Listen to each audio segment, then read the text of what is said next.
జనసేన పార్టీకి ఖాళీగా ఉన్న మంత్రి పదవిని ఇవ్వాలని చంద్రబాబు నిర్ణయించారు.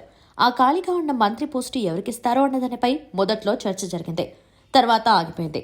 ఇప్పుడు నాగబాబుకు ఖరారు చేశారు. అయితే కేబినెట్లో పవన్ కళ్యాణ్ ఉండగా ఆయన సోదరుణ్ణి తీసుకోవటం కాస్త ఎబ్బెట్టుగా ఉంటుంది. ఆ విషయం పవన్ కళ్యాణ్కు తెలియక కాదు, కానీ ఆయన ప్లాన్లు ఆయనకుంటాయని అంటున్నారు. అదేంటంటే జాతీయ రాజకీయాల్లోకి వెళ్లడం. ఢిల్లీపైనే పవన్ గురి. పవన్ కళ్యాణ్ ఇటీవలి కాలంలో జాతీయ అంశాలపై ఎక్కువగా మాట్లాడుతున్నారు. బంగ్లాదేశ్లో హిందువుల పరిస్థితిపైన గళమెత్తుతున్నారు. హిందుత్వవాదిగా ఆయనకు దేశవ్యాప్త ఇమేజ్ వచ్చింది.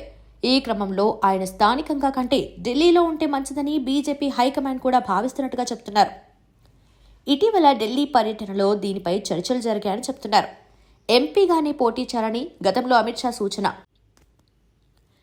ఎన్నికల సమయంలో టికెట్లు, సీట్ల సర్దుబాటు సమయంలో తనను బీజేపీ పెద్దలు ఎంపీగా పోటీ చేయాలని సూచించారని పవన్ కళ్యాణ్ బహిరంగంగానే తెలిపారు. కానీ ఇప్పట్లో ఇంట గెలవాలన్న ఉద్దేశంతో ఆయన ఎమ్మెల్యేగానే పోటీ చేశారు. డిప్యూటీ సీఎం అయ్యారు.